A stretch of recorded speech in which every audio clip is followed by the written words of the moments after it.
Good morning, everyone. Welcome to our Bible study, Saturday, March 26, 2016. And Lil is our moderator from New Jersey. Go ahead, Lil. Good morning, all. Thank you for joining us. I'll first read from Science and Health.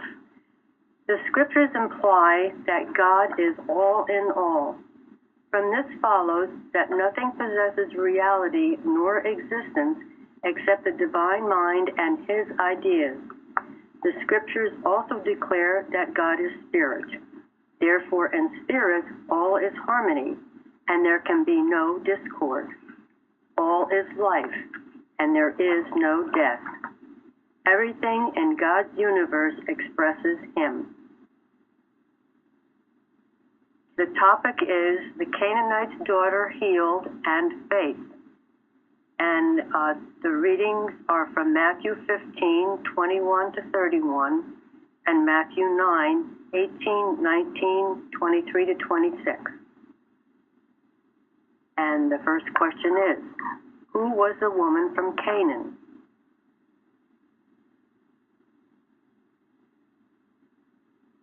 She was a Gentile who is turning to the truth.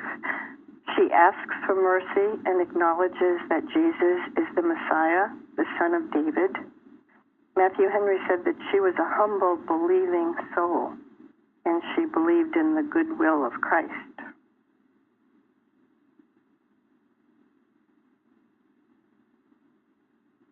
Yeah, she was like a Phoenician woman, right? From one of the groups of people that the Israelites displaced, maybe, went into the Promised Land. And she was a group that still worshipped idols. I read also she may have been from an upper class, the Greek upper class.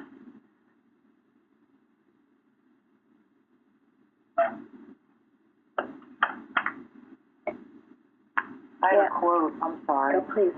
A stranger to the Commonwealth of Israel. Thank you. It's interesting that she's from the country of the Gentiles, which were definitely, in the eyes of the typical Jews, a distinct and different group. And yet, Jesus said that he was sent to the lost sheep of the house of Israel. So I thought it was interesting that Jesus included her in this lost sheep of the house of Israel. That's what he meant. So He didn't include her in the lost sheep of Israel. He did not include her in the lost sheep of Israel. No, that's not what he meant by that. Not.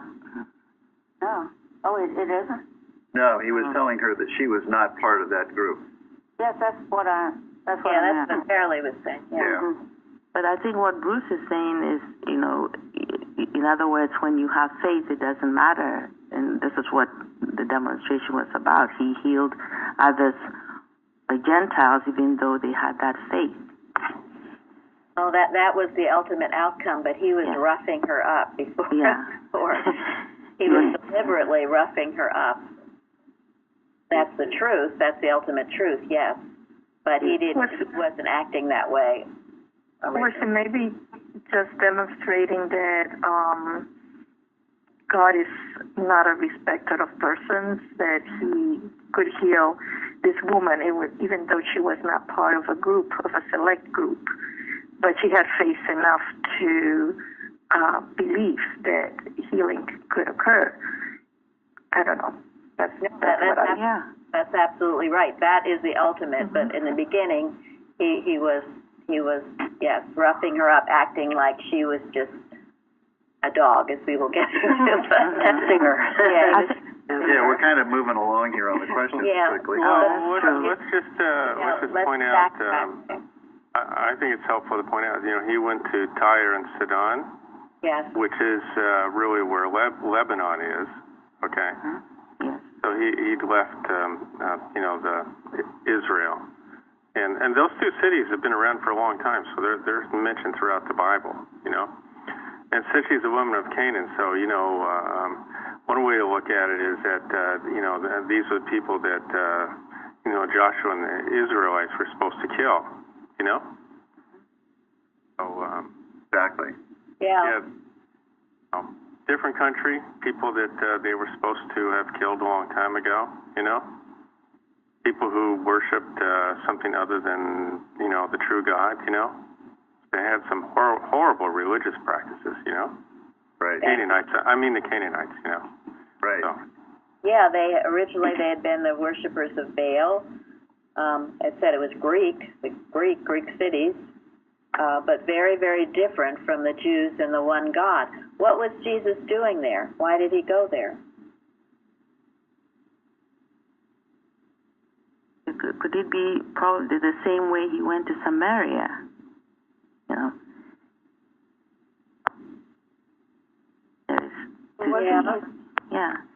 The woman at the well is, compared to this one in some way.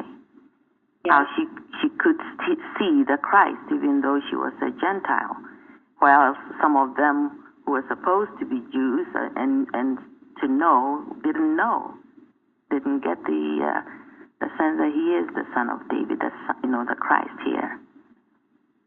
Yes. Anybody else?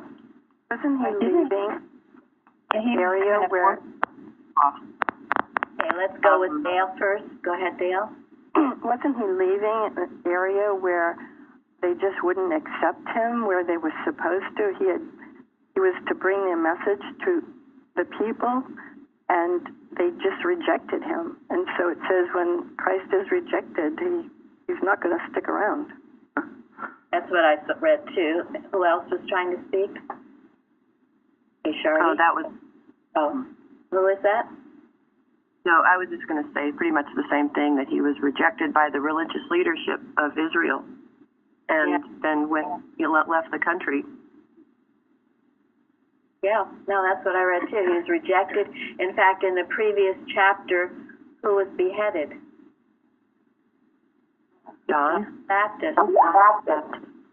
It was a very hot time. People were, leading up to his crucifixion. So, I read he retreated and he wanted his disciples to have a little bit of a rest away from the hot spots. I saw that it was, because of all of this, it was time now to teach his disciples something. Mm-hmm. And he was I had heard he was looking for a place to go and not be seen. Somewhere in Mark or something it talks about it. He went to a house to get away, but they found him. They found him. He even went into the desert areas, presumably alone. Yeah. But the multitude followed him, and then they had that miracle of the feeding of the 5,000. Happened in a remote area, away from the...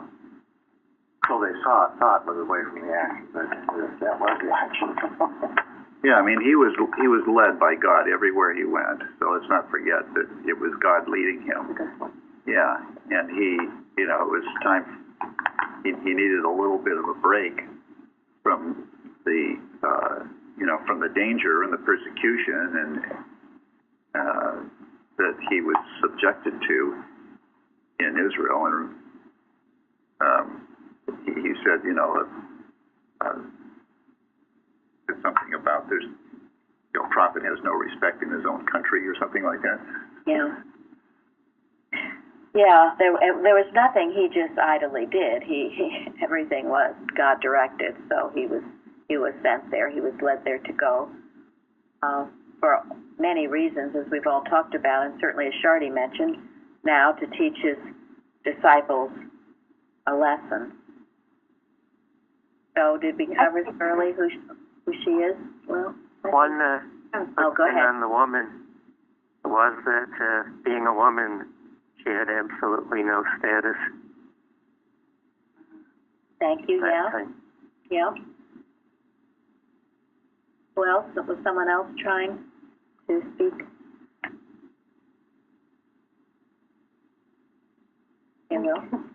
Okay, explain faith as related to the healing of the Canaanite woman's daughter.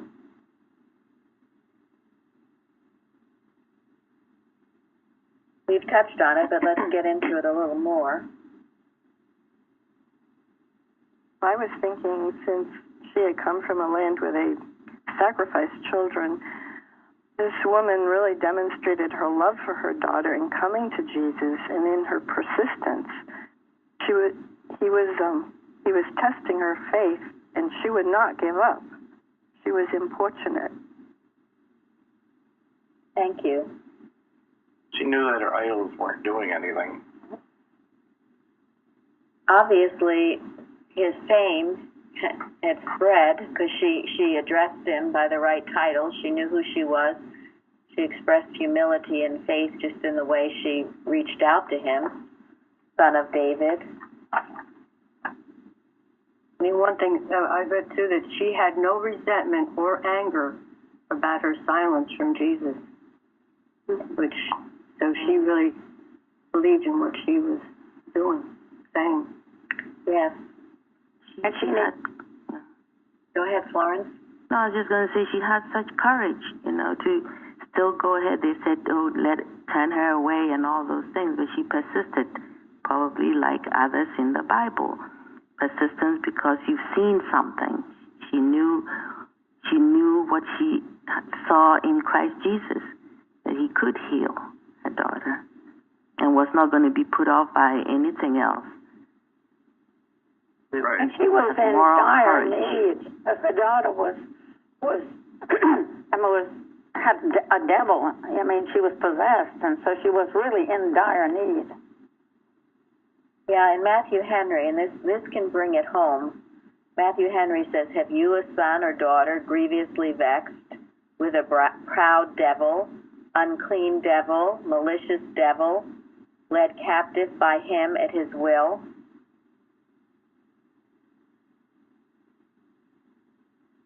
Do Christian scientists believe in a devil? Not a personal devil, no. Mm-hmm. Shouldn't. Are we bidden to cast out devils? Yeah. Yes, we are. So the devils do exist in our experience. Can't ignore them. No, I'm sorry, but about the faith that is related to the healing that she had for her daughter, I see it more like even though she might have been an idol worshiper, she reached out, and I don't think she may have had the full comprehension that Jesus was the Messiah or whatever. But when you have a Sikh daughter or family or somebody that's really close to you, you will reach out to whatever and whoever. And I think in part what she did, maybe blindly, she reached out to this healer that was walking the area, and as a last resort, she might have been resorted to all kinds of cures and idols or whatever, and not finding relief. She might have said, well, here is somebody that has the power of was, his fame went before him. So she just went. Might not have been related to her belief in God, and they went through God, but out of desperation in order to heal her daughter, I think. Well, that's a very good explanation of this. Yeah, she didn't know. She just had a desperate need, and this man, she had heard of him, and there was no pride and nothing, but a deep desperation to get help. But I want to go back to what we were talking about, because this is important, this idea of devils, because I don't think as a Christian scientist, a good little Christian scientist, I understood it. So, okay, we are bidden to cast out devils, and yet ultimately we know there is no devil. So what is this about? How is this explained? Mrs. Eddy talks about devils. Isn't it the cross, heal the sick, raise the dead? Cast out evil. Yes, cast out demons, cleanse the lepers. Cast out those demons. Have any of you ever felt like you have had a devil? Yes, Well, you have to conquer the you have to conquer the belief of evil. Is that? Yes. Well, to me, it can come as malicious mind, but I recognize it thanks to Plainfield. And I mean, I found it's a devil, and I say, get that thought out of me. Yes. Get behind me, Satan. Yeah, Thank you. Any unrelenting false belief that is driving you nuts, making your thought all confused and stuff, it's a devil. Thank It you. has to be a devil. That's good. Thank you. Yeah. That's But of course, meaningful. of course, none of us have ever had that experience, right? Oh, yeah, right. And the more you listen to this, the more it seems to have power and a hold over you, doesn't it? It would seem to. You've listened to it for a long time, so it seems to propel you in some way. Just like Eve listened to the snake. She listened to it. She didn't cast it out. So it has to be addressed and cast out. And as I've said, the Christians say toehold, and then foothold, yes, then stronghold. So at first the suggestions come mildly, and Mrs. Eddy talks about the Adam starts out mildly, but if you let it go, then it seems to be more and more aggressive. And then it is harder to cast it out, but you've got to do it. It's not going to get any better. So don't wait till tomorrow, honey. Let's do it now. Start in now. And persist. And persist. Yeah, I think mildly says a lot because, I'll speak just for myself, but, you could go around during the day and sort of feel like someone treated you unfairly, or maybe in some way there's some person who persecuted you because they, whatever, they said something not nice about you or whatever. And so then you start having these thoughts of somehow being persecuted or not being treated fairly, and all of a sudden, you're creating a devil that's attacking you. Yeah. And you're doing it all in your head. Yeah. That's why it's so important to be unselfed, and why they emphasize that so much in Christian Science. Thank you, Fairly. You get all wound up in yourself, and who's doing what to you and why, and it just builds in your head. And then the next thing you know, you're plotting to kill the person. I'm exaggerating, but I mean, that does happen. Yeah. It does happen. Well, I saw it with my mother, who, when things didn't go right somewhere with some people or someone or whatever, she would get a self-righteous attitude, Yeah. So-and-so did something, which is wrong. Therefore, I am justified in what I do. Yeah, I kind of grew up with that, Yeah. It's horrible. Do unto others before they do unto you. I mean, that's the human. It certainly isn't Christian Science. Jeremy, what were you going to say? I was going to say that when I was growing up, I was sort of raised to believe in demons, and I know I saw a lot of things that my dad ended up just saying that was proof of it, but coming to that thing eventually, you're just going to kill somebody or whatever.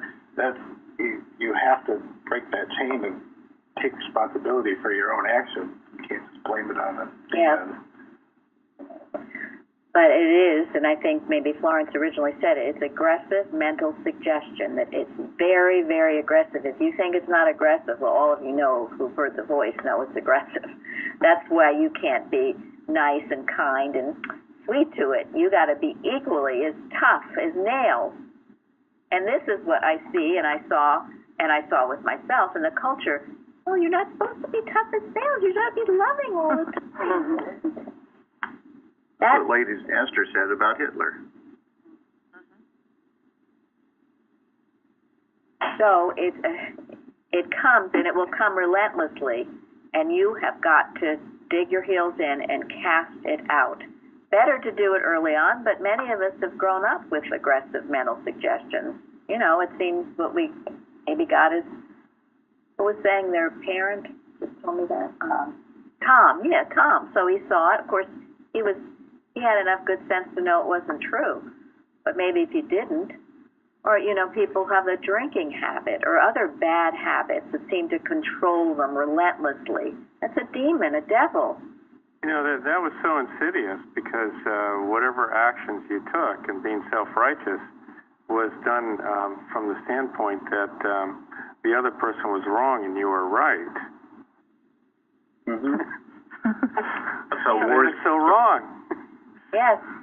And that's where you go back, when you have things like that, you go back to your science. You go back to, it is written. You go back to Science and Health, taking offense, loving your enemies. You go back to the Sermon on the Mount. Those are your compasses. Those are your guides. Where's my thought going with all this stuff? Go back to the commandments, the golden rule. You go back. You get yourself focused on the truth. And so you stay your course. Go ahead, Florence. No, Ways That Are Vain just clearly puts that out. I'm so grateful Mrs. Eddy wrote that. It just shows you what can go on in your own mind, and you know, then it makes you act a certain way, just like is being talked about. Thank you. That's an excellent one. If you haven't read it or don't know it, read it and know it. All of it. Go ahead.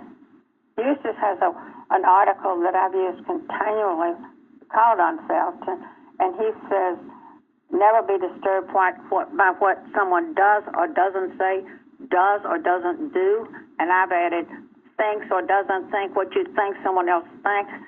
Should be so free from anything like that you never be stirred up by the manifestation of error. Thank you. Good. And good. We've had that. You gave that to us, and it's been on our carousel, and Jeremy can put it back on again. It's an excellent article, Eustace. And Eustace is extremely clear about this. He says any kind of trouble is malicious animal magnetism, aggressive mental suggestion, and that's true.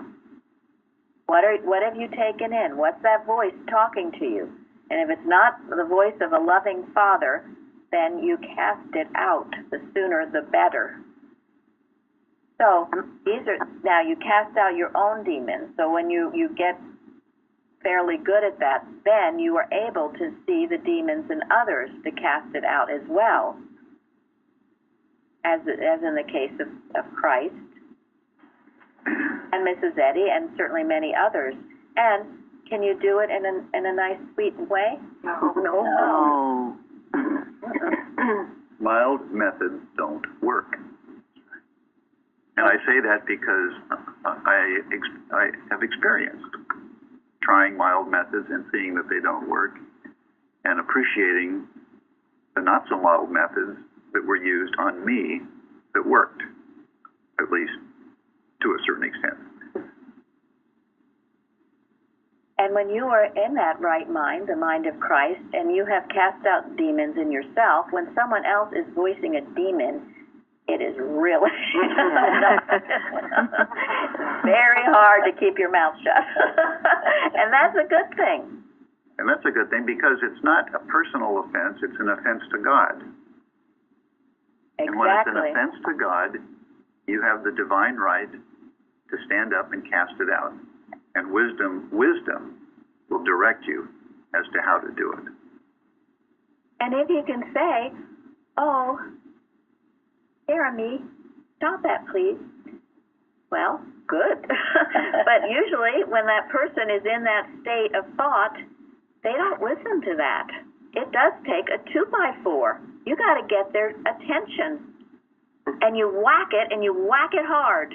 And then I know that I'm not influenced or affected or upset, because right after I do it, I can go back and write a lesson or laugh, or it's not personal.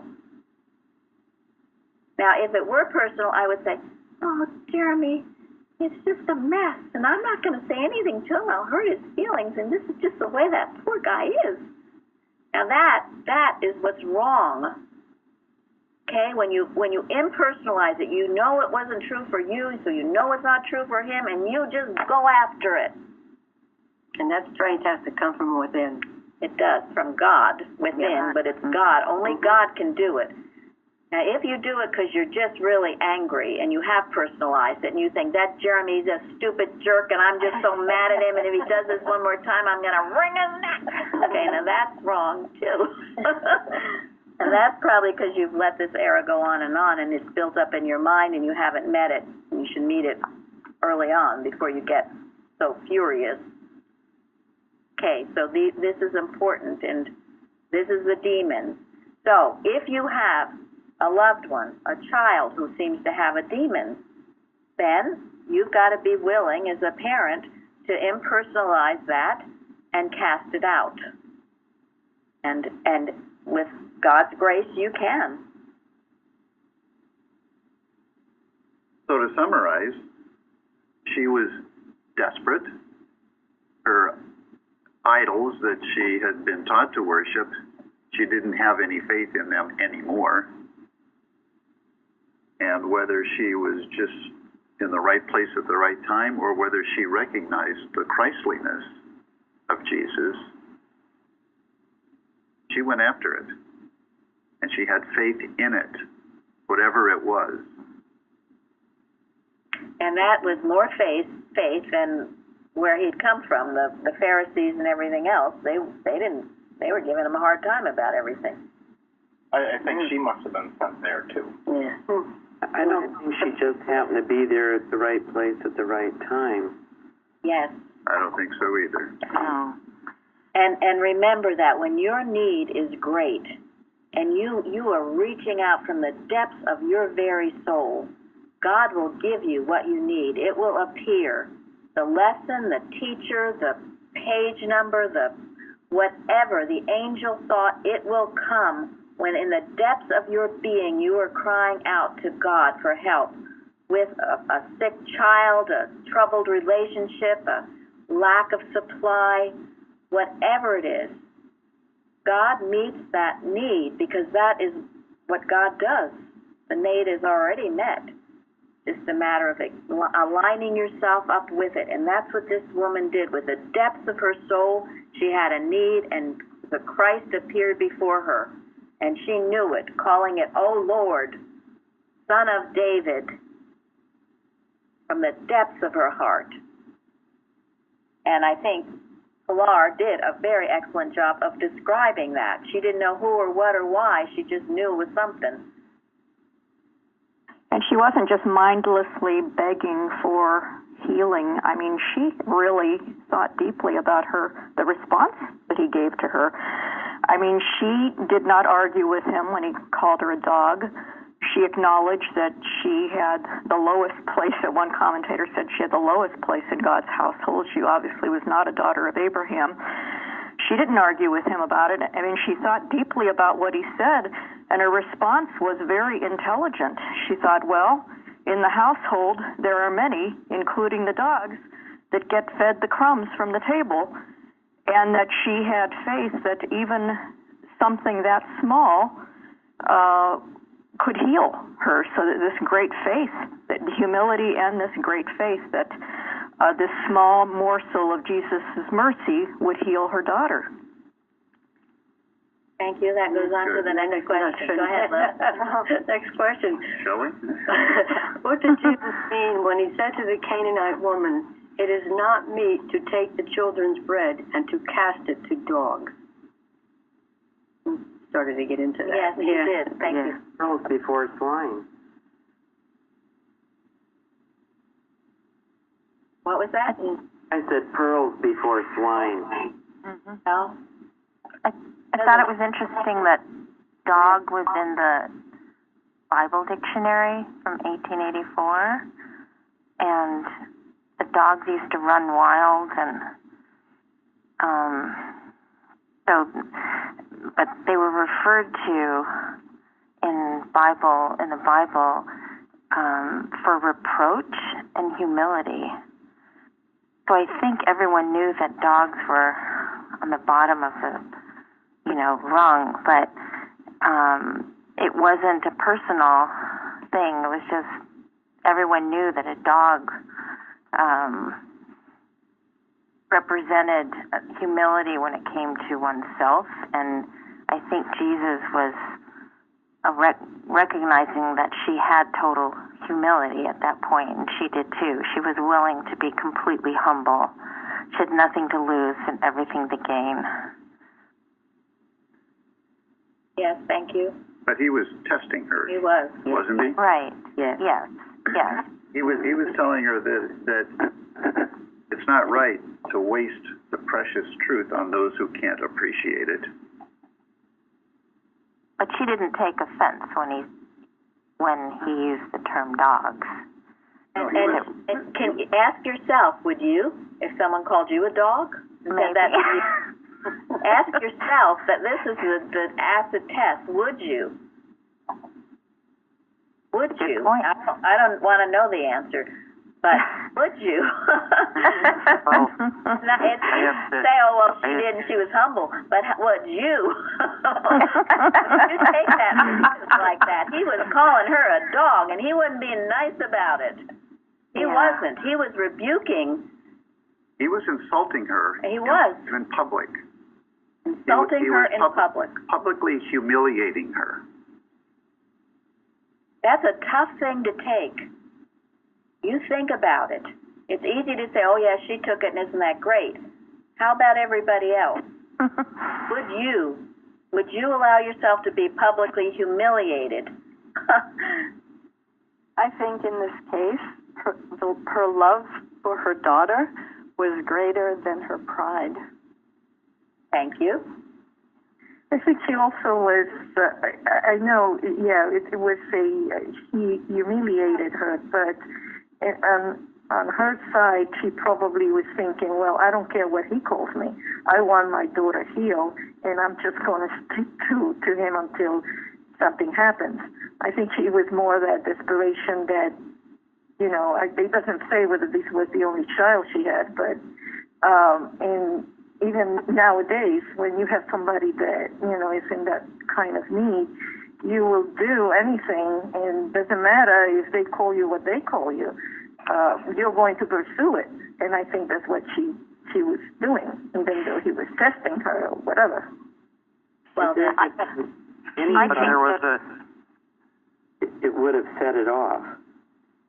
It would have set it off, but, and I know Florence will say this too, and the practice. I mean, I can have done far less things than call a person a dog. You can ask them to do some simple thing, and the pride will rise up in that person, and that prevents healing. I want you to see this and analyze it. If she could take that kind of talk, that kind of rebuke, that kind of humiliation with no pride, this is how you come to God for healing. You can have no pride. If you have to drag your nose across the floor and back again, then you will do it. That is the receptive state that is receptive to healing. Is it not, Florence? Without humility, you have no healing, period. Mrs. Eddy says so. It's in all the books. Without that, there is no healing. No permanent healing, anyway. Yes. Humiliation and humiliation can be a very cleansing thing when you're humiliated and brought to nothing and you have to start again from zero, which I had to do at one point in my life. Nothing fazed me after that. When you have to rebuild from losing everything, it's very cleansing. Thank you, Suzanne. No, I've been there. Go ahead. Yeah, I think I also see a point here that without that humility, you're really saying there is a self apart from God. Yes. Because otherwise, then you come as we were learning from Christ Jesus, Mrs. Eddy. They know nothing about the Mary and the personal sense of themselves. It's just what am I in God? Thank you. That describes it beautifully. Perfectly. Yes. You get rid of yourself when you are stripped, when you are so humiliated, and nothing matters but, dear God, help me, that is the state of receptivity. And until you get there, it's hard to reach you. You've got a block. You know, I mean, Mrs. Evans loved doing this to all of us. She would humiliate. and Gary was one. I remember, I think she even put something on the bulletin board in church about, I don't know, because he had this pride and this ego. And she just went after it and after it. I mean, he talks about it, and all of us here, it was hard to watch. But you kind of had to be there to appreciate it. But and I'm not an expert on Latin, but the words humiliate and humble, I think, have the same root. There's a process of getting rid of pride, of burning it out. And for some people, like me, it required public humiliation to get rid of the pride. And we had classes every week for about 1 million years. And I would say every other class, she took the opportunity to publicly humiliate people who needed it. And I was one of the targets. But it was a cleansing process. It was difficult for a lot of people in the class to witness it, because, you know, pride is no respecter of person either. So when you see someone else being publicly humiliated, it can be very uncomfortable in yourself. So a lot of people had difficulty with it. A lot of people left when it was their turn, when they were ready to be burned, when the pride was ready to be burned out of them. They just didn't want it, so that they would leave. But and they took their pride with them, believe me. Yeah, they took their pride with them. And a lot of the classes that are available on tape, some of those incidents of humiliation were actually edited out of the tapes because Mrs. Evans was concerned that people who weren't there at the time might not understand and appreciate what was actually going on. But it was a process of burning out pride. And if you think about what it takes to be a Navy SEAL, or to be, a true soldier in any kind of warfare, or a disciple of the Christ, and go back to the definition of Christ, destroy incarnate error. You can't have pride, period.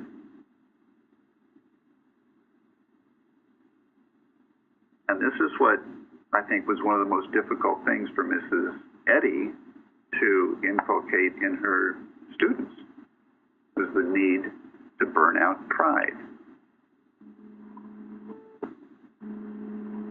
And so it is today.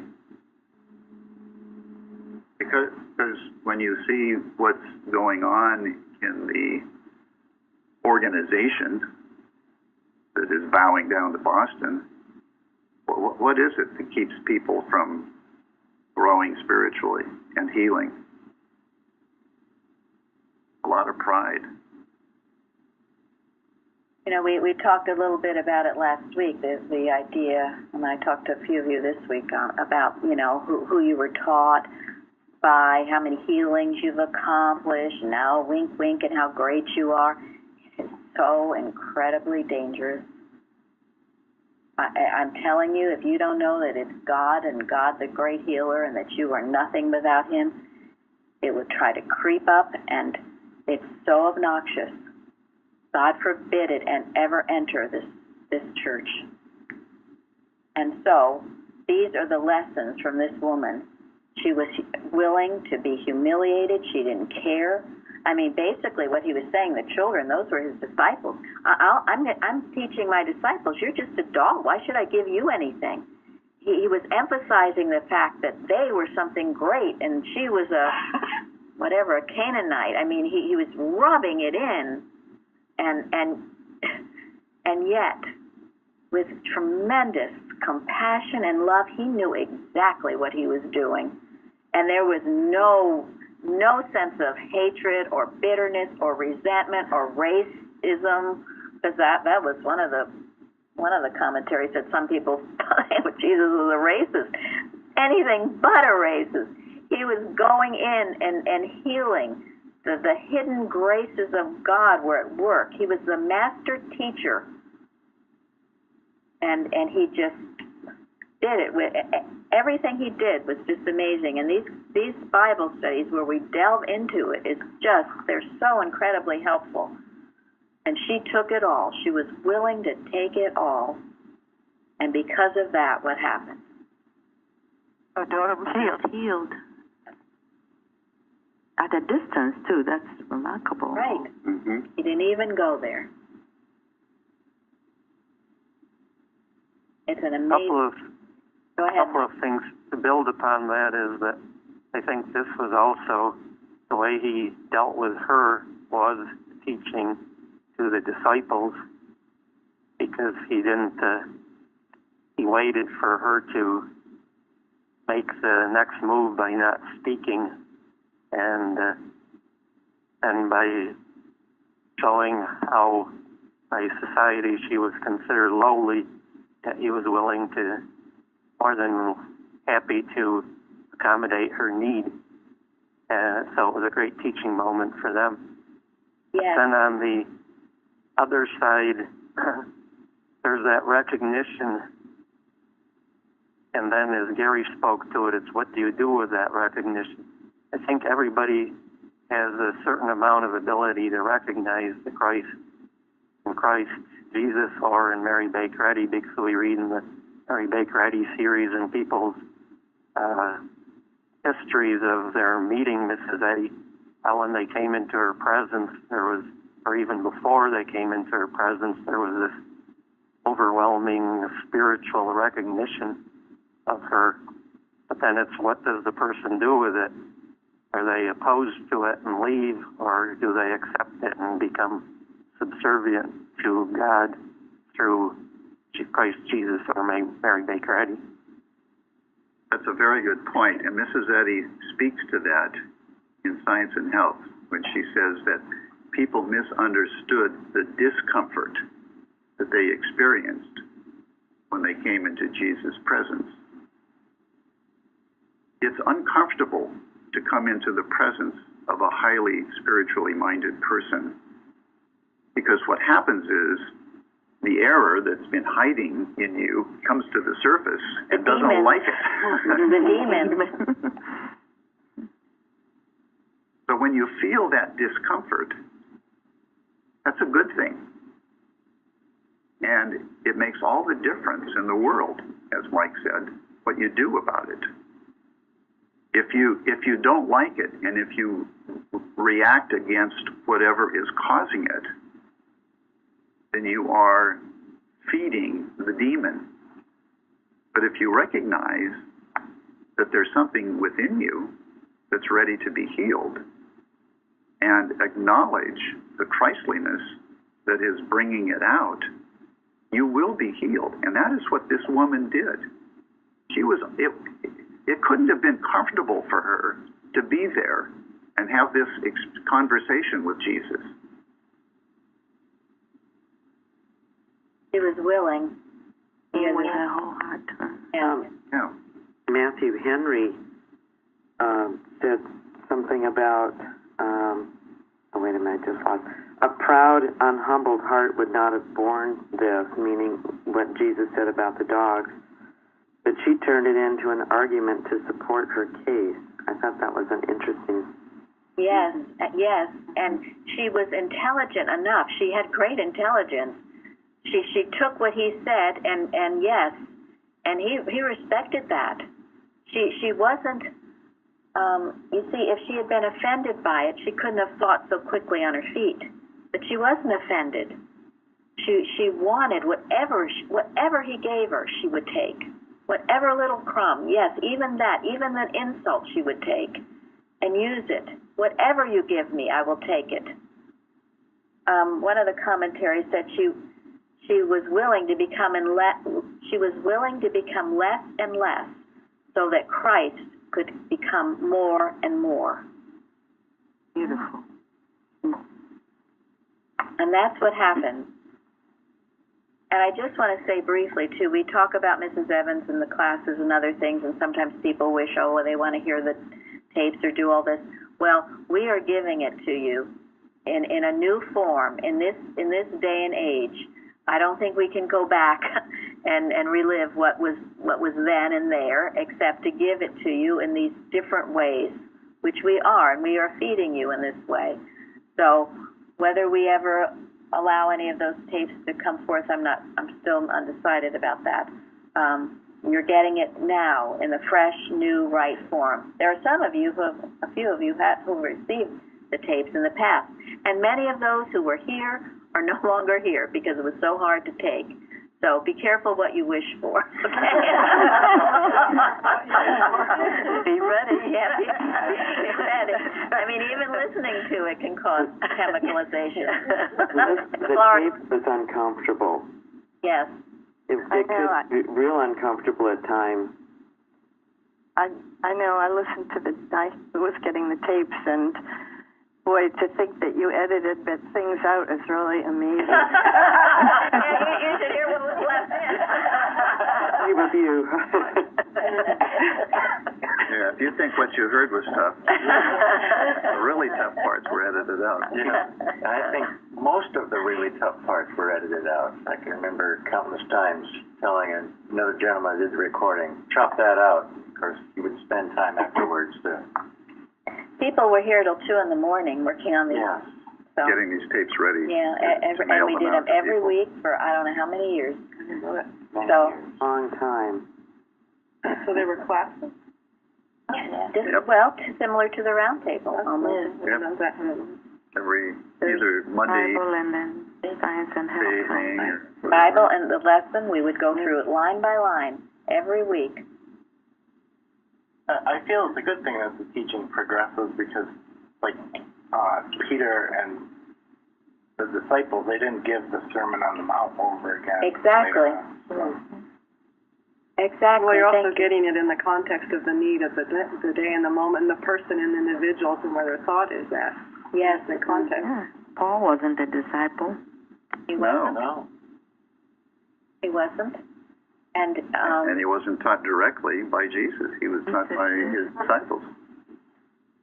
I had never thought that what's going on here now would be going on here now. It unfolds day by day, and we feel it is God directed. We are sent or led to do as God is directing us to do, and He ultimately and always He is the teacher. It's not personal. They're different, takes different faces, but God is the teacher if the correct teaching is going on.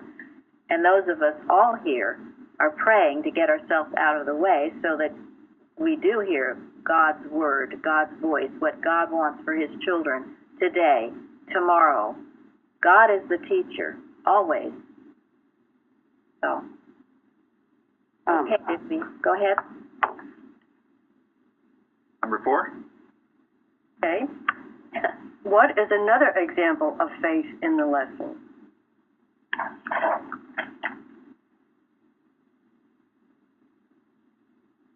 Jean, has Jean talked to me today?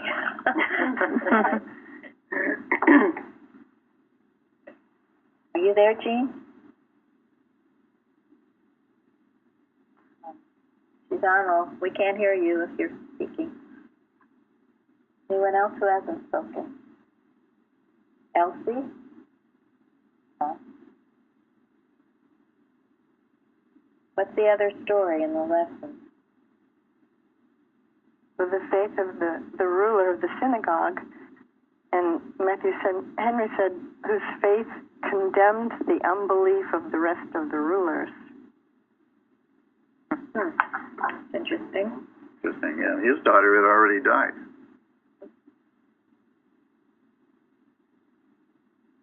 By the time he got to Jesus.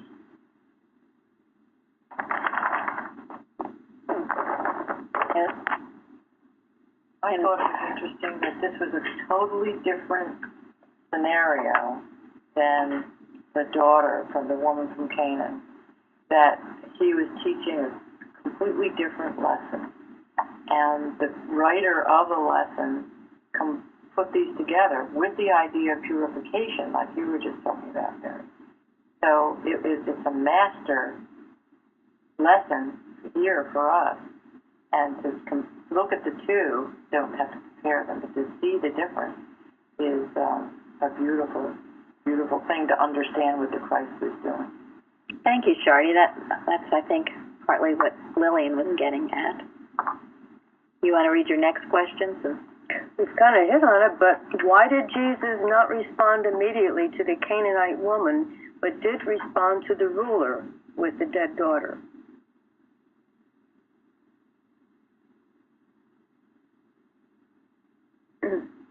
Did you want to say anything more, Shardy, about the lessons the different lesson he was teaching? Well, with the Canaanite woman, to me, was he knew, he read her heart and her mind, and he had gone for respite probably, but all of this happened, and he took advantage of it as he was led, but God led him there, as you said, and for him to do that, and then to go on and meet up, the ruler happened before, but in that case, here this ruler of the synagogue, who was a Pharisee, came and knelt at his feet, and he did that in a different way than the Canaanite woman, but he came in his great faith, and he knew also, just like she did, and he used that to teach his disciples, to show them, and the disciples went with him,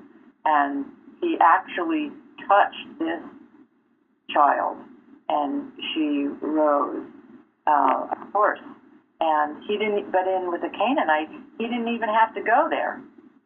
It's all done. So the disciples must have had a huge lesson to see these different healings, and he was teaching them fast and furiously.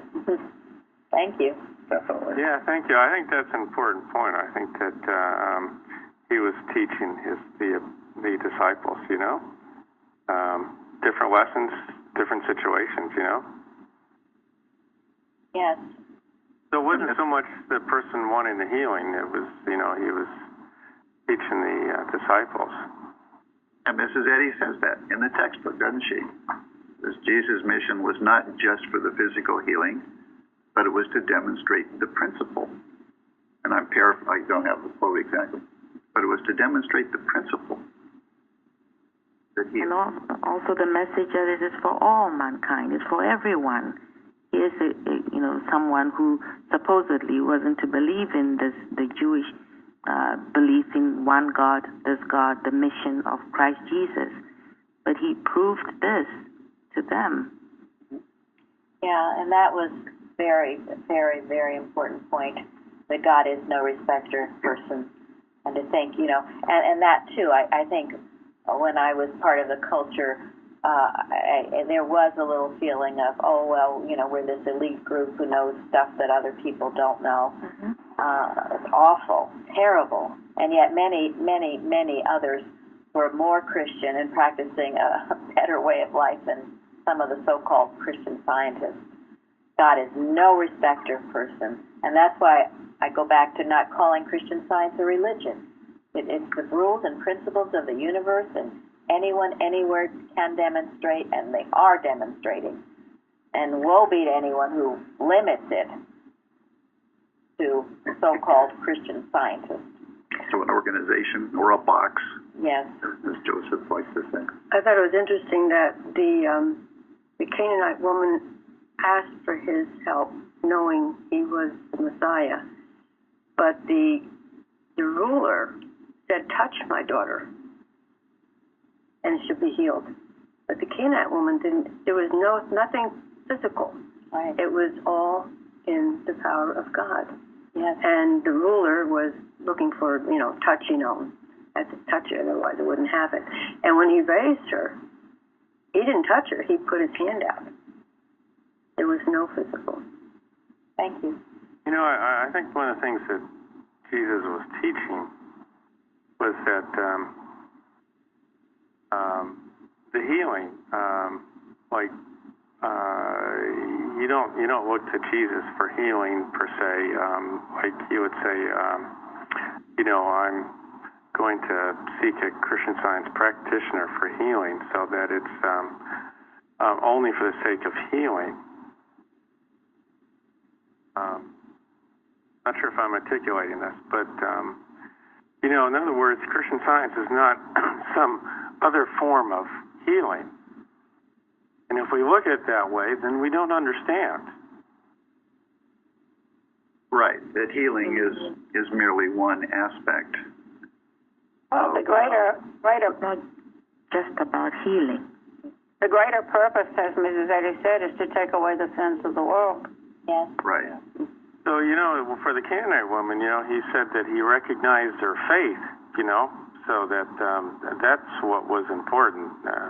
Not that, Jesus was a miracle healer, and so anybody could go to Jesus and get a healing. That's all that was about, it's about faith. Yes. Yes, it is. As it was said that Jesus healed all manner of sickness and disease, but he didn't heal all manner of people. Yes. Well, the ruler obviously had the faith, and he worshipped Jesus. Yeah. Well, and there was no sense of pride. And this was unusual because many of the rulers did not.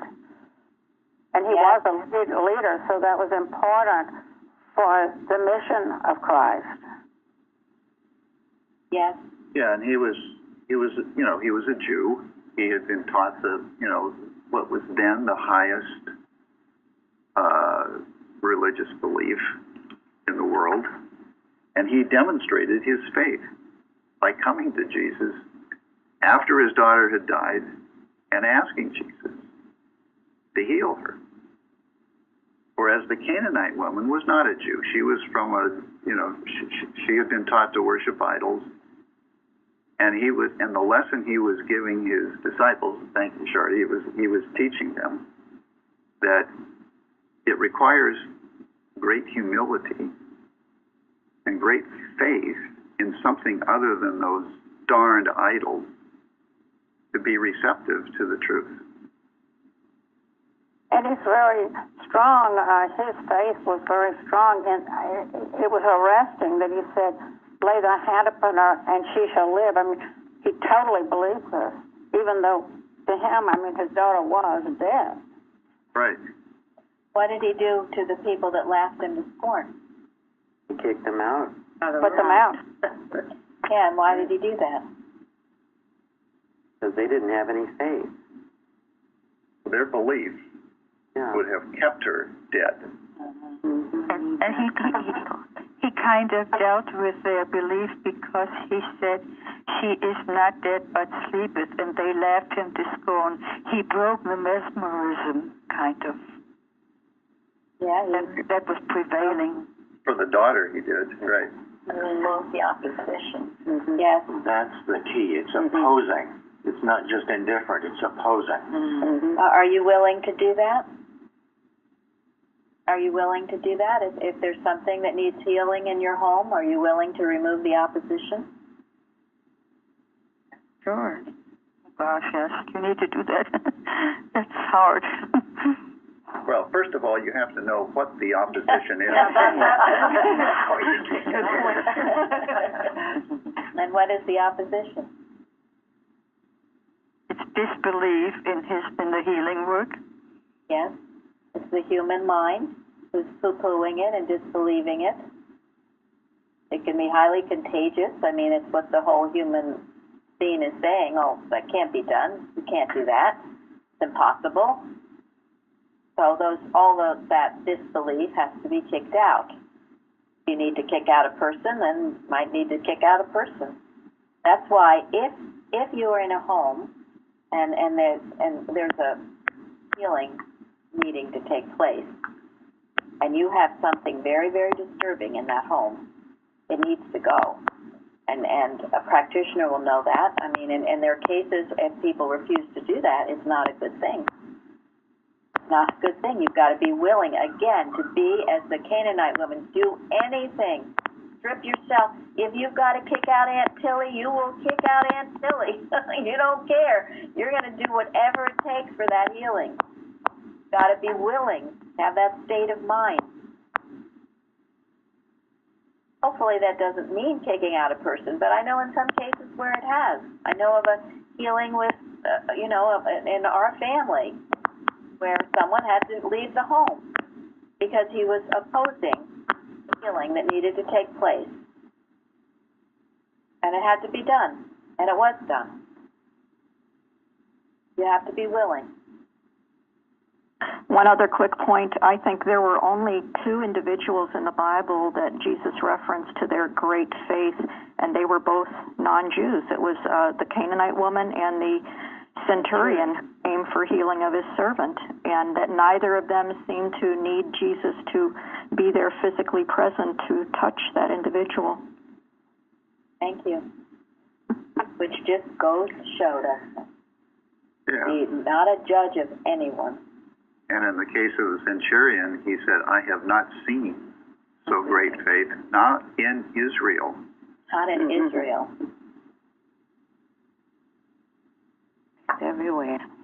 What a rebuke to the Jewish organization. It's true, with the Christian Science organization, too. Some of them have gotten so jaded, they don't expect healing. I had someone recently say, they've been to so many practitioners and they've never been healed. That's, Not uncommon. It's not uncommon. And then you get where you feel like it's, just impossible. But there again, that's a demon. That's an aggressive mental suggestion that says Christian Science doesn't heal. It has to be cast out. It has to be kicked out in order for healing to take place. I was once said about me. Mrs. Evans used to say that. It was true. I didn't expect healing because I hadn't seen it. So the question is, how did you go to the practitioners? What state of mind? Yeah. Is it just, another practitioner that's going to fail me again? Well, and what did the practitioner require of you? I'll sometimes just a little thing like telling them they need to read our lesson, and they'll balk. And if they balk at that, then forget it. Or leave. Yeah. People have to be willing to do whatever it takes, that humbleness of soul, heart, and mind. So all of these lessons that are in these questions today are relevant right here, right now, to all of us. And all of these lessons, believe me, I don't want to give anyone the impression that anyone here or any place have arrived. It's an ongoing thing. Lawrence and I talk about it all the time. Maintain your humility. So, anyone who would like to say anything further? I would like to just say that first place I have to kick out the problems is within my own house, my mind. I think that's the greatest lesson, is that I think about kicking them out of the physical house next, but I got to get them out of my mind first. And if that doesn't work, then maybe I got to go to the second step. The other thing is that Jairus' daughter was him touching her, taking her by the hand. The high priest never touched a dead body, so he also broke another rule there by proving that she wasn't dead, number one, obviously, but that whole concept of those material laws. Yes. Yeah, he broke a lot of rules, didn't he? He was breaking all the rules. So refreshing. Anybody else? Something that kept coming to mind, we talked about pride and faith, but you can't have, if you have a lot of pride, you're not going to have a whole lot of faith. True. Or you'll have faith in the wrong things. Yeah, there you go. I mean, we all have faith in something. Yes. Right? Think about it. What do you have faith in? Pride means you have faith in yourself, and that's when you're going to fall flat on your face, and then you're going to have shame. So it's not good. Yes, everyone has faith in something. So watch what is it you have faith in. Watch what it is. Now, if you have anything more, please add it to the forum. That's your place to continue this discussion. And we thank Lil for a wonderful, Thank you. Wonderful question. Thank God. Thank God. Thank you. Thank you all. Thank you so much. Thank you. Great. Thank you. Wonderful.